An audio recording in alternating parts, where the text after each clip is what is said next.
আসসালামু আলাইকুম। কি অবস্থা সবার? আশা করি সবাই ভালো আছেন। তো গতকাল রাতে ভেবে রেখেছিলাম খামারের গরুগুলোর কিছু ঘাস দেওয়ার চেষ্টা করব। এতদিন ঘাসের সংকটের কারণে গরুর ঘাস দেওয়া হয় নাই। তো যেই ভাবা সেই কাজ। ভাইকে বলি, তাহলে চলেন ভাই গরুর জন্য ঘাস নিয়ে আসি। ভাই বলে, ঘাস আনতে তো যাবো, কাছে তো ধার নাই। তুমি একটা কাজ করো, তুমি কাছেগুলো ধারায় নিয়ে আসো, এদিকে আমি গরুগুলোর গোসল করাই দিই।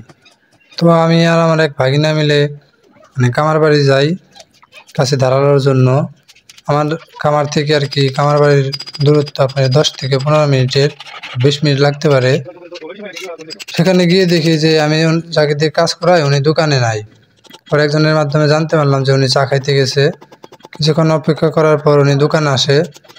পরে আর কি ওনার কাছেগুলো দেই। কিছুক্ষণ অপেক্ষা করার পর উনি আমার কাজটা করে দেয়। পরে আমি খামারে চলে আসি। আইসা দেখি যে আবার ভাইয়ের আর কি খামারের কাজগুলো শেষ হয় নাই। তো খামারে এসে ভাইয়ের আমি কাজগুলো শেষ দিতেছিলাম তাড়াতাড়ি, কারণ যেহেতু এখন শীতের দিন, সেহেতু দিন তাড়াতাড়ি শেষ হয়ে যায়। তো ভাইয়ের আমি খামারের কাজগুলো গুছিয়ে ঘাস কাটার জন্য রওনা দেই। আমাদের খামার থেকে ঘাসের জমি কিছুটা দূরে। তো আমরা যখন দূরে জমিতে ঘাস কাটতে যাই, সাধারণত আমার ছোটো ভাইরে নিয়ে যাই। তো আজকে বলার পরেও আমাদের সাথে আসে নাই। তো ঘাসের জমিতে পৌঁছানোর পর ভাইয়ের আমি দেখতেছিলাম যে কোন দিকের ঘাসগুলো বেশি বড় আছে বা কোন দিক দিয়ে কাটলে ভালো হবে। তো একটা জিনিস দেখার পর ভাইয়ের আমি ভাবতেছিলাম, পৃথিবীতে যে কত রকমের মানুষ আছে তা আপনি চিন্তাই করতে পারবেন না। আপনার কল্পনার বাইরে যে এরকমও মানুষ আছে। এই কথা আমি কেন বললাম, কী কারণে বললাম, সেটা ভিডিও শেষে দেখে আপনাদের বলার চেষ্টা করব। তো আগে ভাইয়ের আমি ভেবে রেখেছিলাম আজকে 4 বোঝা ঘাস কাটবো। তো ভাই কাটা শুরু করে, আমি একটু ভিডিও করতেছিলাম, কারণ আমাদের ভিডিওগুলো আমার ছোট ভাই করে দেয়, কিন্তু আজকে ও আসে না অনেক বলার পরও। তো ভাইয়ের আমি 4 বোঝা ঘাস কাটি। তো সমস্যাটা হলো ঘাসগুলো যখন ভ্যানে লোড দিতে যায় তখন আর কি সমস্যায় পড়তে হয়। ওইটা আর কি ভিডিওতে দেখাতে পারি নাই। বাইরে আমি আগে বলেছিলাম যে ভাই আজকের বোঝাগুলো অনেক বড় হয়ে যাইতেছে, তাহলে এগুলো উঠাইতে পারব না আমরা। তো অনেক কষ্টের পর আর কি দুইজনে ঘাসগুলো ভ্যানে লোড করি। যেহেতু আমাদের ঘাসের জমি রাস্তা থেকে আর কি নিচে, সেটা রাস্তায় ভ্যান তুলতে অনেক কষ্ট হয়েছিল।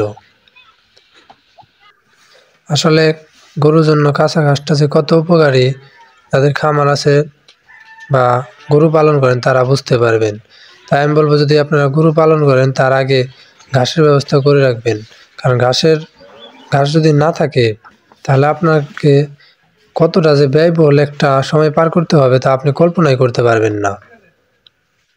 ভাই আর কি ঘাসগুলো ভাঙানোর জন্য মেশিনের সামনে রাখতেছিল। এভাবে মেশিনের সামনে রাখলে আর কি আমাদের ঘাস ভাঙানোর সুবিধা হয়। তো দেখতে থাকেন ভাই কিভাবে ঘাস ভাঙায়।